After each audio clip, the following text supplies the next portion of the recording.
Hello, how are you today, Rick? I'm doing well. How are you doing? Very good, thank you. It's a little warm down here. I imagine it is up there too. Yes, it is here too. Okay, so welcome everyone. First, we have two wonderful poets today, Ms. Allegra Jostad Silberstein and Brenda Gaines Hunter.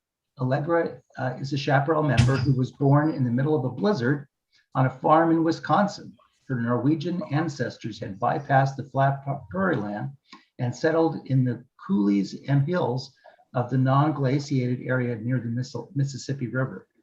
Love of poetry began for her as a child when her mom would recite poems as she worked. She has lived in California since 1963, but her growing years on the farm brought a deep appreciation for the out-of-doors world that stays with her and sustains her.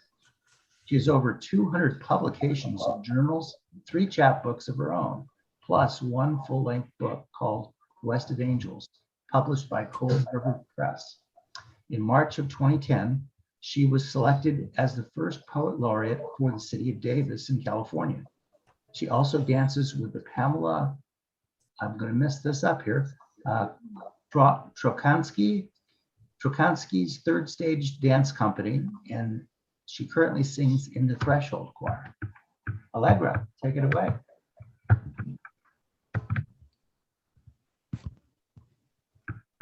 You're on. Let's hear your first poem.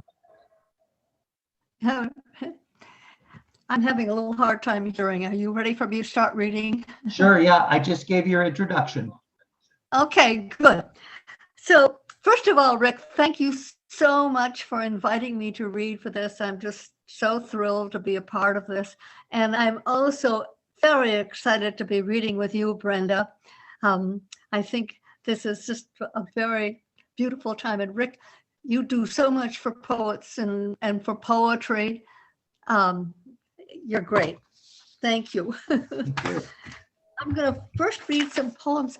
I know, Brenda, you're working on a chapbook. I am too, on another one. And so I'm going to be reading first a few poems from the chapbook that I'm doing, that I'm working on. It's called The Stronger Pull, and it gets its title from this. It's actually the last poem in the book, but I'm going to start by reading that. Tonight, under a full moon, all things seem possible, and soon my thoughts revel in dark magic sweeter than honey, a gladsome trick. I breathe the universe into my soul, feeling within infinite and whole, each atom of mine entwined somehow in a cosmic mind. Moon and stars in a cloudless sky, unreasoning reasons do not explain why their light empowers a flight, bringing you here, bedded in night.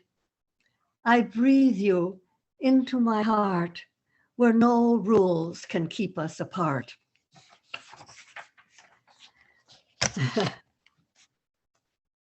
Thank you. And my next one is called Catch the Heart Off Guard. It's actually from a line by Seamus Heaney. It's interesting how just a few words or a line from somebody else can sometimes be an inspiration. In your body, I heard rivers sing their way to the ocean. Your heartbeat, the pounding surf. You came unannounced out of the night stream, like morning dew. Now the wind shouts your name. You are the reason for my evening song.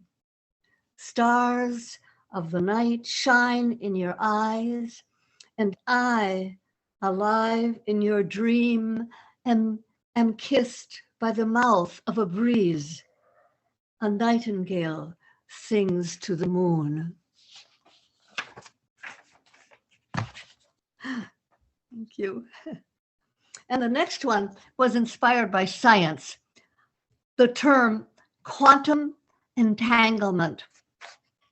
When I first heard these words, first heard the vague explanation of particles entangled, I thought to myself, of course, the heart knew it all along, the enchanted evening syndrome, where you see someone across a crowded room and know you're connected. I've found out there's a whole bunch of physics dealing with the properties and applications of photons as a means of transmitting information. Scientists use a laser beam, fire it through a type of crystal, and cause individual photons to be split into pairs, entangled photons that can communicate even though separated by long distances. We have evolved through years and centuries. Who knows what split particles have entered? Who knows the unknown quantum entanglements that teach the strumming of the heart?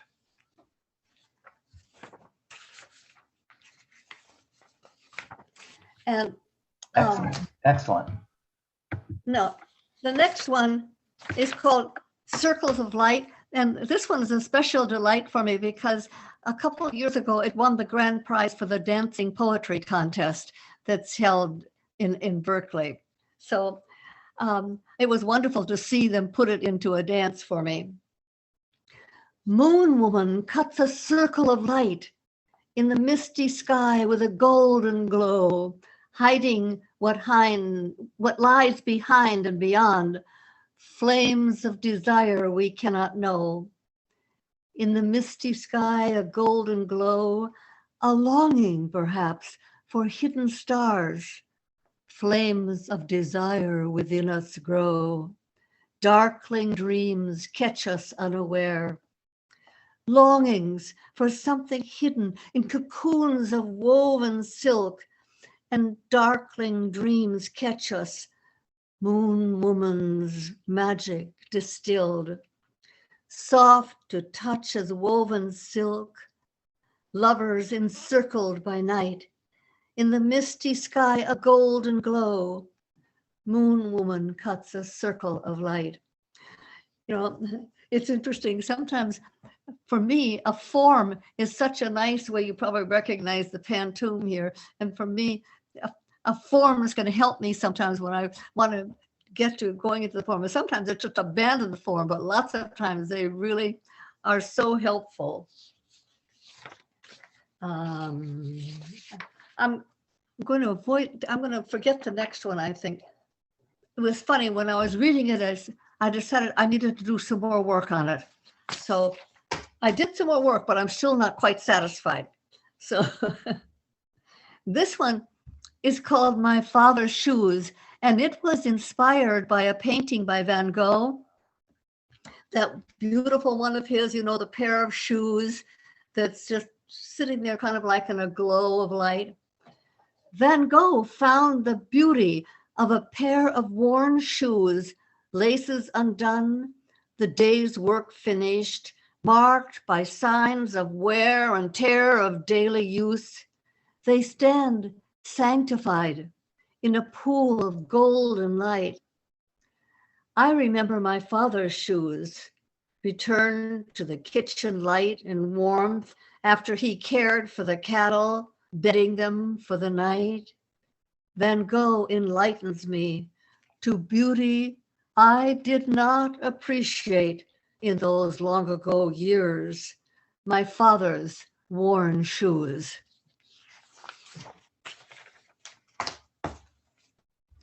Thank you. And this next one, it's kind of halfway true. Not the, I mean, I really did see the fox that I talk about in this poem, but of course, my muse, I couldn't really see her, but anyway, this is how it goes. And then I wrote it in response to William Stafford's poem of meeting his muse. When I met my muse on my little acre, I just glanced at her and then moved on without a thought. For muses come and muses go, but weeds hold out for many a day. Her voice then belted out at me in tones I could not ignore. I don't give a fig for foxtails or Bermuda grass, and I've sent my friend the fox to startle you and bring you to your senses. Vain threat, I thought. But then I saw a fox walking on the trunk of a fallen pine tree, like a bridge to heaven knows where. She saw me and ran away. Just like a muse, I thought. A second thought came, as they often do. Though foxtails are a common sight any hour of the day, a tale upon a real fox is something I need to write about in my book of everyday poems. My muse must be amused. And now I'm going to go and read a few poems that I've written just this last year. This first one, Wondering About God, is actually a poem that, goes back many, many, many years ago. This is just my latest version of wondering about God. Jehovah, Christ, Allah, Brahman, Isha, Yahweh, the great spirit of the American Indians, many more the names for God. Multitudes praying, asking, wanting, waiting, praising, blaming, reciting a litany of words learned in the long ago. And I wonder what is God? Is God? As if in a prayer answered, like the finger of God touching me, a dream of reply. Name is of no matter. In this vast universe, on your blue and green earth, in your search for connections, in all your colors, your varied languages, and as you are, I am.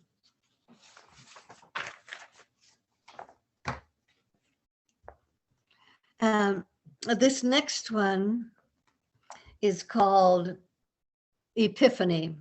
And of course, I wrote that just this last spring.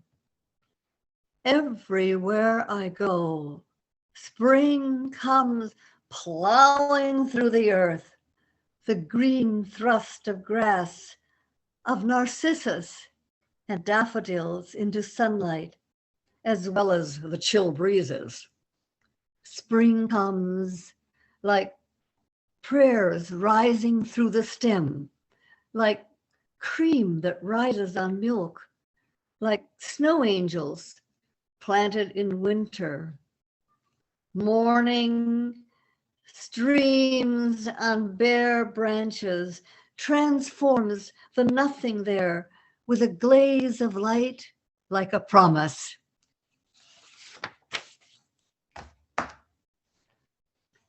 Thank you. And this next one, I think I wrote in February, and I think I was thinking, I heard a train going by, and it seemed to me, there's always for me been a magic in trains. And when you hear a train in the night, it's especially wonderful. And so I started this, calling this poem Night Song, but I decided a better title would be A Poet Listens. Moon plows through the sky from midnight into morning. A barn owl watches. The train whistle brings song along with its wheels on steel. The poet listens. The sound of yellow brushes night air that touches the sleep of a child. Morning light comes with openings and departures. A sparrow sings.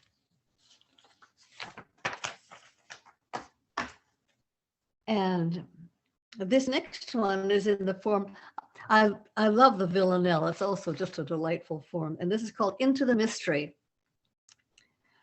Go soft into the mysteries of the earth, spinning round and round from day to night until light fades that first we knew at birth. Feel this day a presence of great worth, telling us to open to the light, to go into the mysteries of the earth. In meditation, to begin our search deeper than our hearing or our sight, until the light fades that we first felt at birth. If troubles come, there is the gift of mirth and peace that comes when all the world seems right, dwelling in the mysteries of the earth. Valleys and mountains, the aisles of a church, where spirit renews in nature delight, until the light fades we first knew at birth. Wise elders give aid wherever they perch, until the time comes of soaring and flight, as we go into the mysteries of the earth, when the light fades we first knew at birth.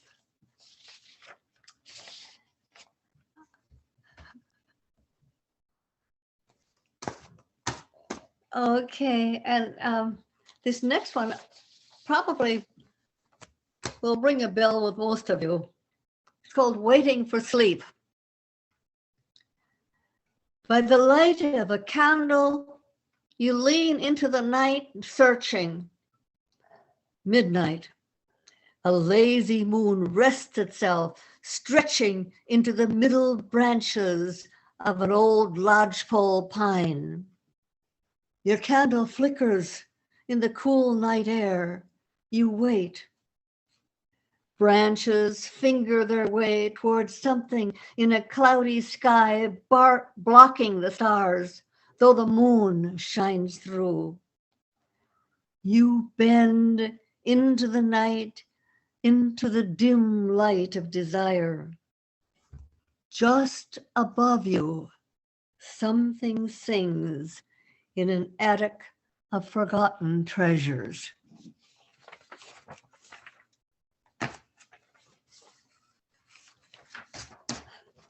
And this is my last one, although I wrote more this year, but I picked the ones I thought that I liked the best. This is called Solid Things Are Beautiful. A rock standing strong in the middle of a stream. The oak tree on my neighbor's land, tall and broad, shades my home from summer sun. This table that holds my journal where I record my life. The blue mountains that cut the horizon and border the evening sunset. My rocking chair, handmade by grandfather, that moving back and forth holds me secure. A boat floating on tumbling water. The floor where I dance, my car, streetlights, the road leading home.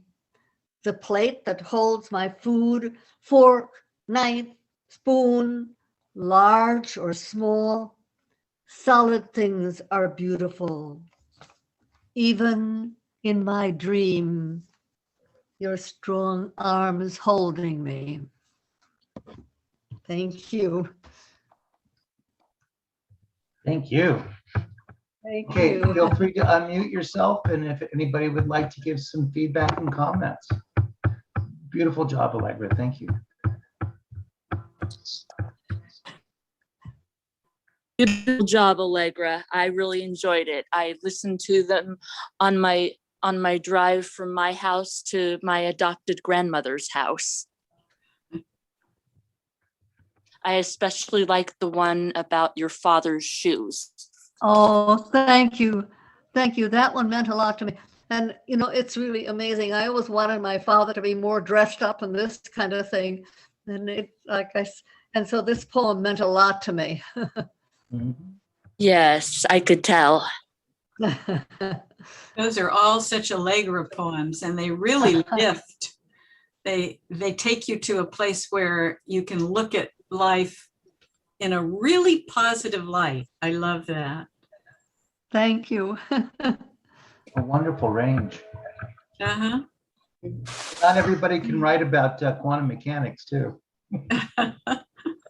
People I would have rather not been entangled with. Allegra, I enjoyed the one about the quantum entanglement. I found myself being entangled, I don't know on the quantum level, but entangled with your poem. It was lovely. Thank you so much. Thank you. Oh, I love the way that you weave your metaphors in with concrete objects like shoes and the various landscapes and things like that.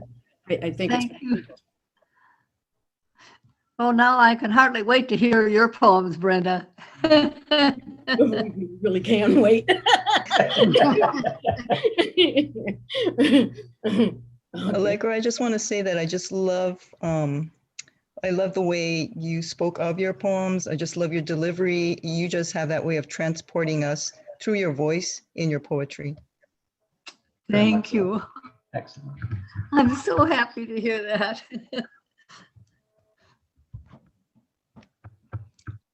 You know, you might have noticed that I have stopped coloring my hair since I sent that picture into Rick. It's now a different color than in that picture. It's white. Well, I prefer to think of it as silver. Well, as well, Oh, thank you. Yes, thank you. Oh, that's great. And the smile is still beautiful, so. Thank you. Okay, we have next up Brenda Gaines Hunter. I know Brenda from the Heart Poetry Center here. Well, it's not the poetry center, it's the Heart Center. We have a poetry group there here in Sacramento. She's a powerful poet. She has a powerful poetic voice, and her writings are often infused with archetypes and mythological references. Brenda says, I consider myself to be an emerging poet who takes up issues of identity, spiritual, historical, gender-based in my works. I've never specifically studied poetry, but I did earn an MA in writing. My BA is in English and history. Brenda hopes to publish a chapbook soon. And Brenda, we are very excited to have you. thank you. Thank you for the introduction, and thank you for inviting me. Allegra, you're going to be a tough act to follow here, you know, with all those publications and everything. I don't have any. And so let me begin. The first poem I decided to read is entitled Acta Diurna, which is Latin for daily gazette, I think is the best translation for it. Here's my shopping list. Air, me defying gravity, crouched among branches and twigs, owning hundreds of yards of aerial view, glimpsing long white fingers curled about poles of unfurling US flags, shimmering and crashing doors and windows, where history walks with a lantern in one hand and a head in the other. All footprints will be gone by morning, steel-toed boots lined up before sunny fire, fatigues hung over shower rods, there were waterlands heavy on your pith helmet. This is where I hum, my country 'tis of thee, etc., etc. While news reports of the attempted coup and $5,000, $50,000 bounty squeak from the radio, you drown out. It's all backstory anyway. The familiar cadence and dark shadows of know-nothings, heeding a call of chauvinism, surging and demanding the guards open the locks to an ideal land, veined with an undertow that causes them to hear voices and see visions of political prisoners dragged to the gallows on charges trumped up. Bill the Butcher lives in every century, fighting for the divine right of white native-born Protestants to hold sway over the specter of Tammany Hall that tends to haunt only when history rebukes them.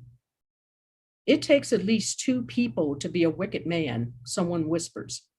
45 senators place barrels over the air vents of the Capitol chambers, then show up in hazmat suits offering free HVAC services once their colleagues are on life support.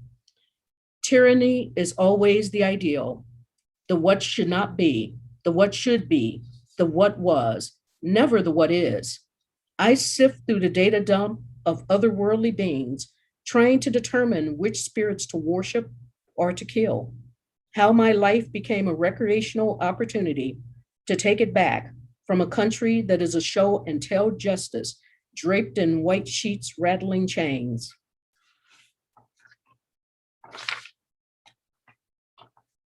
My next poem is a little bit different. It's entitled You Therefore. And as you can see, I write poems that are somewhat long. Okay. You therefore are the story my sleep writes with a polychrome of dusty gases and clusters on an ink blue sky as I starstruck through the heavens. I run for therapy, chase freedom through a vast space where I see a pair of eyes peeking from a pot when I stop to sing and dance with what I finally realize is a community of cannibals. The world of gods is much like Earth, a dystopian universe where reckless denial often leads to the pomp of candlelit mourning. Here, too, I try to shadowbox a medley of inanimate nouns, murder, virus, poverty, to turn them into operational definitions I hope to control. The process is slow and sclerotic. I should have known that I would be Perseus in this dream, a dream in which I'm romanticized to make sense of the world. I happen upon Andromeda tied to a rock. Enthralled by her mocha skin and the rings of curls framing her face, she becomes my take this and that, my fairy tale romance going off script. I slayed a Gorgon Medusa, dangle Medusa's head to entice romantic competitors to look at it so they will turn to stone. The scars I love are all you. For you, I push it all aside to live in the moment, for a moment, here where the constellations spin the heavens into a drug den of brothels, while Poseidon is distracted at sea. Zeus parties hard, turns Mount Olympus into the red light district of holy shrines. This is the place of rolling blackouts that informs my religion on this night. This is where Hades tries to carve his own tablets, steals away from among women, carrying red lanterns providing the light. Here where hell is a finishing school for wayward heroes. At sunrise, Zeus, awakened by his eco-peckinest cheek, kicks this playgirl from his orgy and back down to earth, where I land clutching you, the fire I stole from the sky.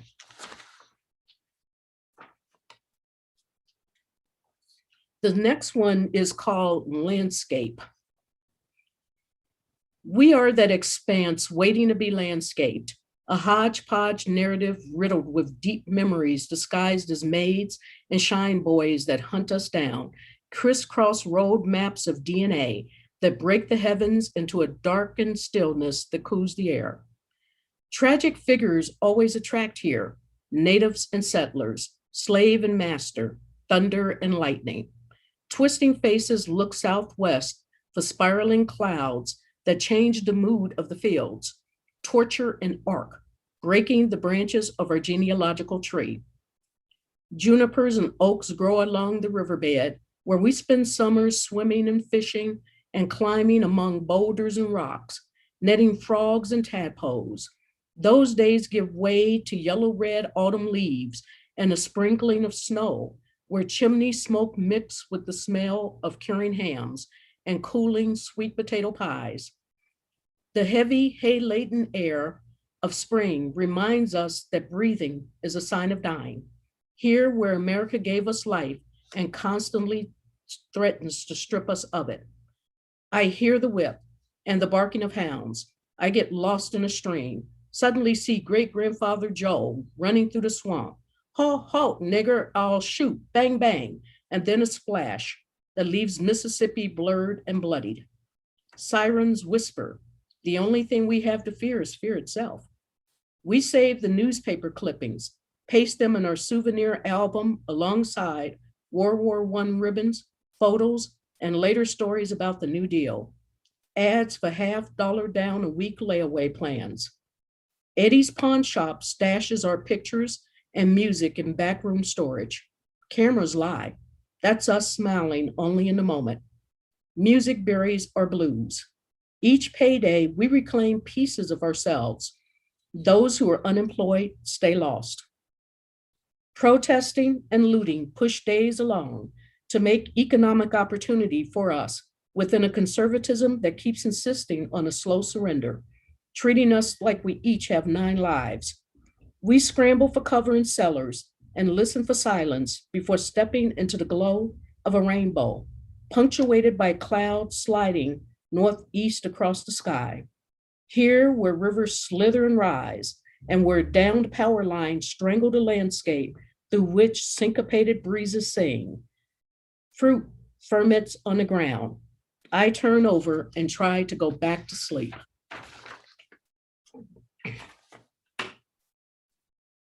And this is one poem, and it's a fairly long poem, but I have to read this one because this is the one that I'm most proud of. I don't know if it's the best work or whatever, but I think that this is the poem that I wrote that made me think that I could actually be a poet, that maybe I had a really shot at it.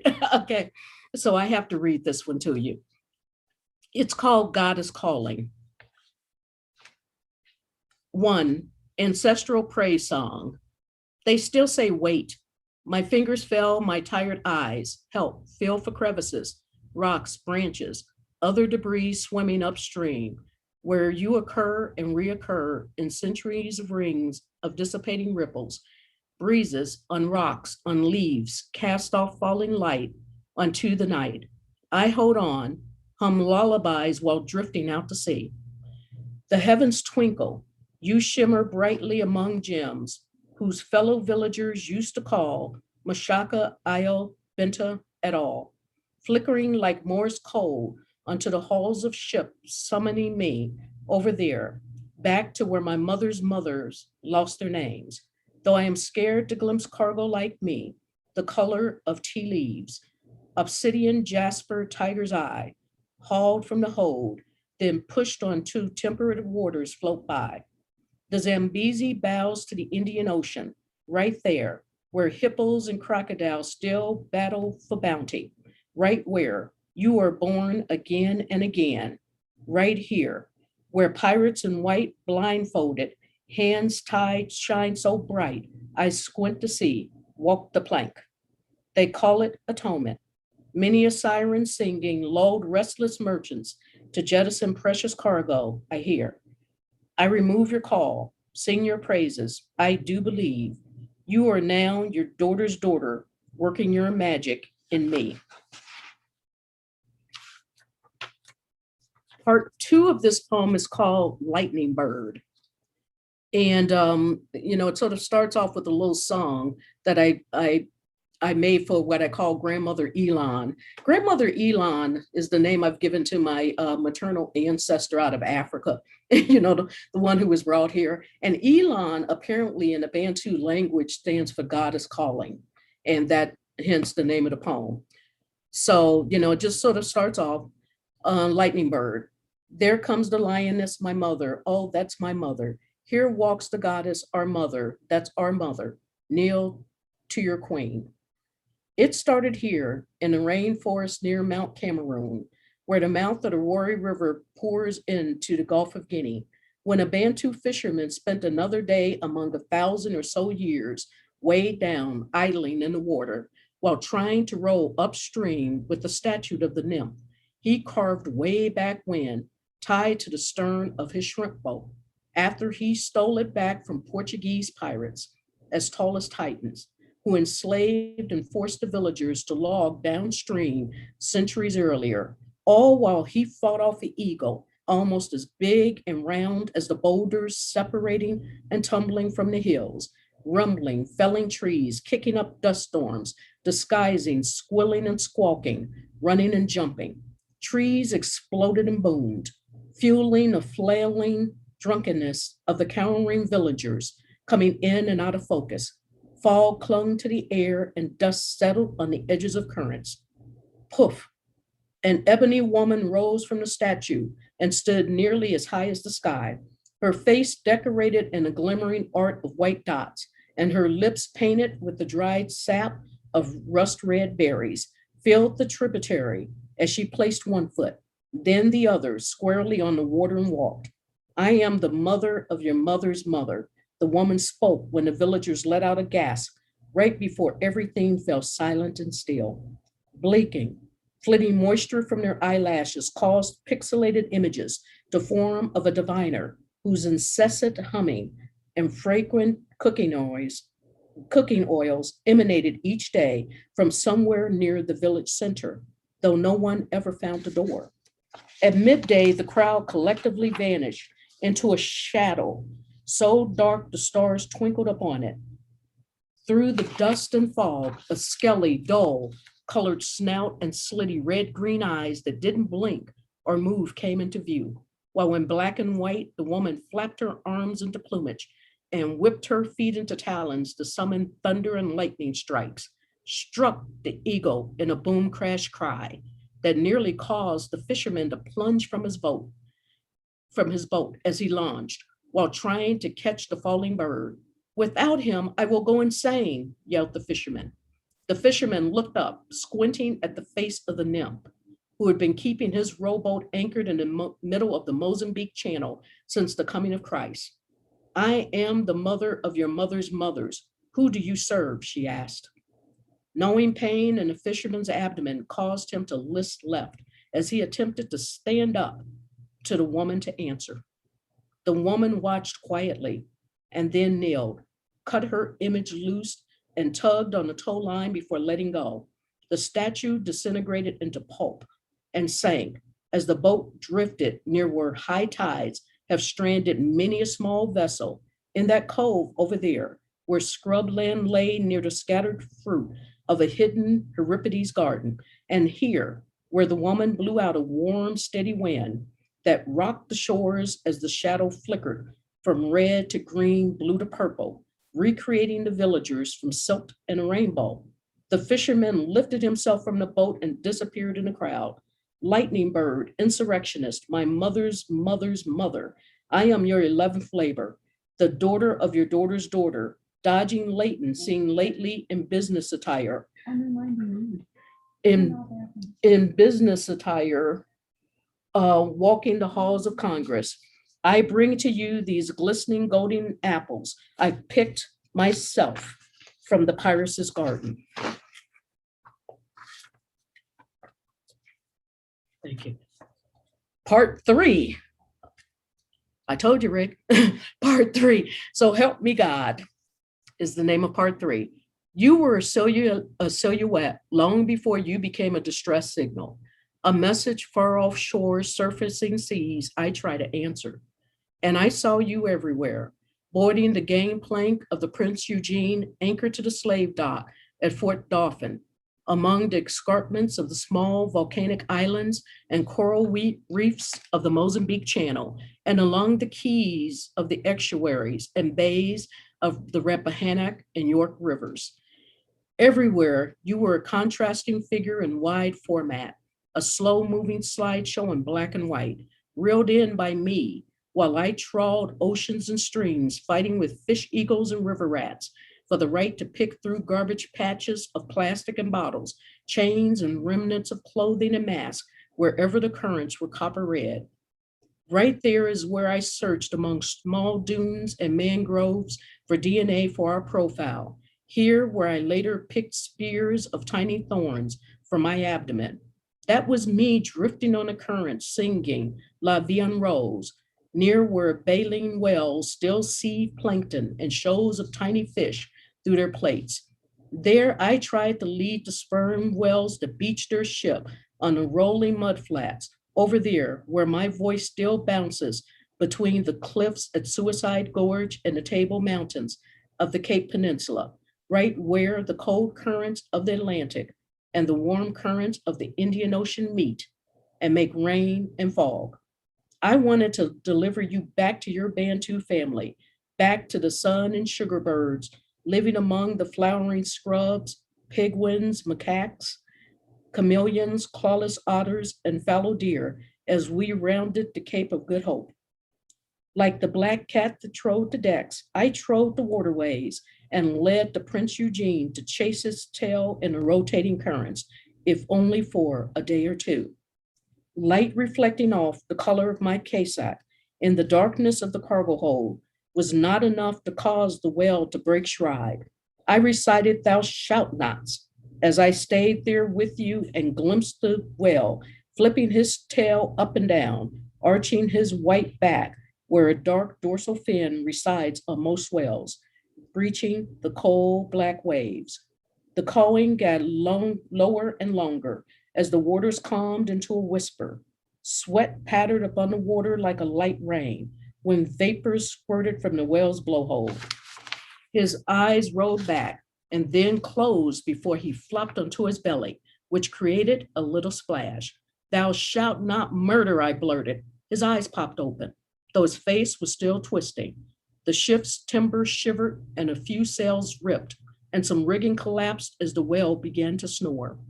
I fished scraps out of the ocean of clothing, ripped from human cargo tossed overboard, and made a berth for myself in that sliver of space, there where I flicked water from my cup to cool your skin that shone like a chocolate opal gemstone as the sun backed down and away from Cape Town.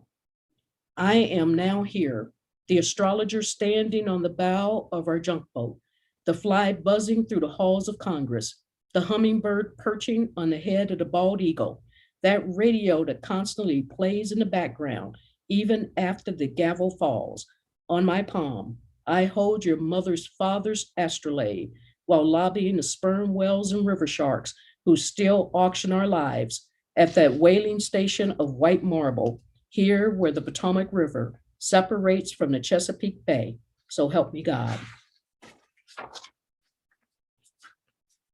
Thank you. There are two more parts to this. This part is part 4, and it's called Swing Low. In the beginning, man was not, only Malungu and the beast were. The sky and the earth were one, until Malungu went up into the sky to escape the destructive behavior of man. Bantu folklore. Here I am, back in the land of the dispossessed, where freedom is won or lost, roused from yet another night of restless sleep by you relentlessly rapping on my bedroom window while reeling in a sped up movie in black and white. Shot here where the Potomac River rages into the swamps and saltwater marshes of the Chesapeake Bay, pouring into the York River Basin. Blue crabs, striped bass, floundering crocodiles share the water waves with the gnawed bones and shredded clothing of slaves, revolutionary and Civil War soldiers, drowning in the pastels of a rainbow, beaming off low tides, there where light and history disappears and reappears among reeds and bogs and pilings of rotting docks. My hands are paddles, helping me stay afloat as I bounce along the currents in a canoe of bed springs, with a sheet rigged to the headboard like a crab claw sail, following you to the slave auction blocks, down to where the Prince Eugene anchored at the slave docks in Richmond, Virginia. I ducked Negro dogs sporting along the rivers, digging up burial grounds faster than the petty rollers were able to throw corpses at me to sink my boat. I couldn't swing low enough, so I endured head strikes by mute swans and diving canvasbacks, hurrying to pluck grasses or tiny fishes from shallow tide pools, while your tobacco-colored skin and bare feet remain unscathed, though you were high up on horseback, singing in that beautiful mezzo-soprano voice, "Swing low, sweet chariot." That lured petty rollers inland to the forest and fields. Remember, the redcoats firing the first shots of the Revolutionary War from the HMS Intrepid here? and the first shots of the War of 1812. This is also where they sank the USS Chesapeake. Here, where chasing you turned into a steeplechase through high game areas, over waterways, under rocky outcroppings, across rips, hills, and the hollows hidden in the scrubland and unmapped caves of the Shenandoah Valley. The red flags of the slave dealers flapped pen notes in the wind. Sell 181 Negroes. Persons desiring to inspect these Negroes will find them at the Devil's Half Acre in Shockoe Bottom from 10 a.m. to 2 p.m. until the day of the sale. John Dukenfield, Esquire. We lost you near the Blue Ridge Mountains, near where the slave trail leads to the Appalachia, to the Gulf of Mexico, where I finally found you in Mississippi. Now an old woman digging and seeding, hilling, topping, and pressing cotton on the farmstead of Martha Petty in Panola County, much like you cut and hung tobacco when you slaved at the Barrow Plantation in Carter's Creek, Virginia. You sang to your great-granddaughter lying in the field where I still struggle to let go of your hand so Malongo can carry you into his sky. Your singing still resounds where we crossed valleys, treaded water, and rowed what are now referred to as ghost boats down the Ohio River into the mouth of the Mississippi. There, where we're told our imaginations became as broad as the floodplain that quenched cotton's thirst and made it king. Along these wetlands where our cries of intergenerational trauma are still drowned by the melodies bouncing off these hills, singing to while away the blues.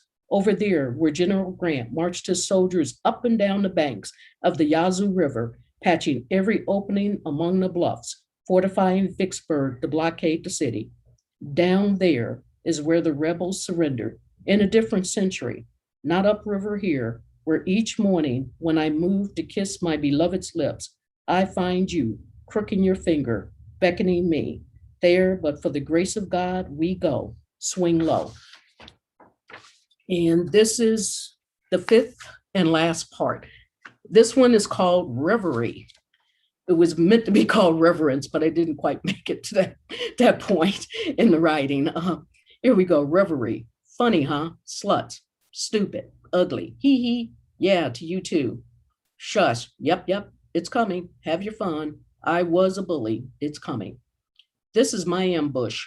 This is light and shadow framing the world in 24 frames per second in cinematic technicolor with digital sound. Come look. I can't sleep, so I use straw for my mattress and shank buttons, a hook and fasteners for a nose, mouth, and eyes. My best flannel sheets soaked in perfumes for a smock and for a new shroud for my idol, instead of spinning a broken weave of flax and hemp that's usually used for slave cloth. I see flashes of light, so I hoist her up onto my back and blindly follow to where I only recognize us in broken shards I pick up after she over there drops a mirror, then disappears. I've learned my lines and I'm no longer a quivering hummingbird scared to crow. So I sing and hammer day and night. Swoosh, I hear.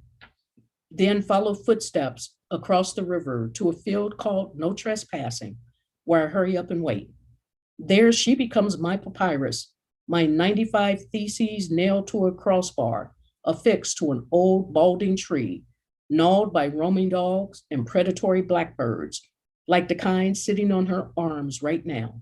My 31st of October, marked with the blood of slaves and soldiers, I see whenever I cover my face with my hand, but end up glancing between my fingers like looking through a fence. Wait, a pretty Black woman about my age wearing a head wrap and smock begins following me. Wait up, she yells. I can't stop, I blurt. Where's you going? She begins speaking in a soft, sweet voice. Washington, I answer. Why is you carrying that body? To fight back. Fight who, she asks. Our congressional members. I'm going to mount this on the steps of the Capitol and torture them by spiking 535 nails into it, one for each of those suckers. It ain't going to work. See those bodies downstream, she pointed. You're here because I lived. Doing it that way, there'll be us laying there in that water. Look, I look up and a woman has disappeared. We've done it all before, right here where she last left me alone, a hustling hobo learning the dance of our choreographed history, where John Dukenfield always slows down and looks in his rearview mirror to gauge the distance between where he's been and where he thinks he's going. Here, where nothing is ever in black and white. The road to hell paved with good intentions leads from the Potomac River to the Gulf of Mexico, where brothers in blue or gray still fight. Crocodiles have no preference. French, Portuguese, Dutch, and British bandits stole Africans from each other. Tricksters preying on human cargo near shores because the good book mentioned ham, and because they could. They don't blush. They don't even care who they leave for dead, sometimes jettison the precious cargo. Brackish or fresh water will do. They're in it for the thrill, just like Ted Bundy, bartering in the end for salvation by refusing to point to the locations of the bodies. Everything reeks. So I slowly lower her to the ground and seek out an outcropping near the hollers of the Potomac River, wrap her in the frankincense and myrrh soaked shroud of flannel I made, and bury her in a hollow right there, where I then fall asleep, travel the world in 80 days in my dreams before continuing to walk upriver to the Capitol, feel the squish of narratives beneath my feet along the way, and see them hang from trees or float in the waterways, like that one over there, where the reel's stuck on the seam. I'm tied to a bush that doesn't burn, even though the film's celluloid and struck by lightning every time it rains. They call the flashes you, claim flapping your arms of flight feathers and wiggling your toes of talons, start fires wherever you appear. The truth is in setting us free. It's a thorn in our sides instead of a crown on our heads. So I just do, since thinking hurts. I waddle up the road where coniferous trees and scrubs like you never really sleep. Here where sunlight blinds me, I hold you in reverie. Thank you. I know that took a lot to sit there, but God is calling. Like I said, that's just a very important poem to me. That was stunning, absolutely stunning. Thank you so much, Brenda. Several sentences, it was like trying to drink from a fire hose and write some of these down. Slow and sclerotic, I can't say that. The scars I loved are all you. Hell is a finishing school for heroes. This is amazing. And so many things that you said, and the images kind of make me uncomfortable, and that's a good thing. There's just so much you have in there. Thank you so much. Really appreciate it. Thank you. Please unmute yourself, everyone, and join in.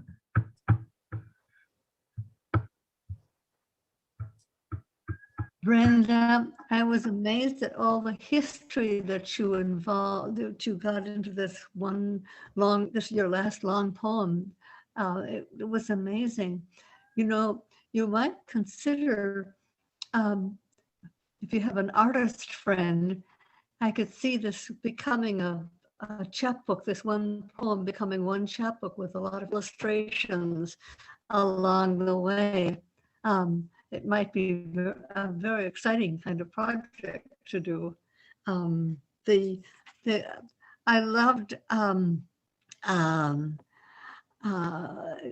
when and at the end when you said crocodiles have no preference. Then you went on to tell all the various things that they were very happy to. There was a part at the beginning where you said the place where you are born and born again.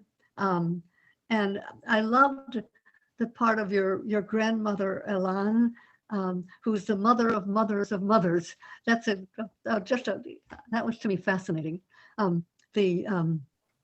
It's a wonderful work that you have done there. Thank you. Thank you. Thank you. I appreciate that. And that suggestion, those suggestions that Allegra had about making a complete book out of illustrations plus that lengthy poem, I think would be not only powerful, but beautiful. It brings tears. And you might think also about putting some quotations in various places about these historical events, a very dry, short recounting of one of the events that you are referring to. Doesn't even have to be in the same place, but just scattered throughout there. That would be very effective, I think, too. Thank you. I appreciate that. Very well Brenda, done. Brenda, I enjoyed the absolute verbal density of your work, just layer upon layer. And at the same time, there was an incredible amount of energy in it, moving us forward toward the point that you were making. And I got the feeling, definite feeling, and it was wonderful to hear the historic scenarios of your grandparents and your parents, and maybe of yourself as well, intertwined in this beautiful matrix of language through your poetic imagination. And I want to thank you for that. Brenda, all I can say is wow, wow, wow, wow, wow, wow, wow. Your poems are very powerful, and I agree with Allegra that you should make that one 5-part poem into a chapbook by itself with illustrations in it. It's amazing. Keep it up. That's what I'm gonna do. That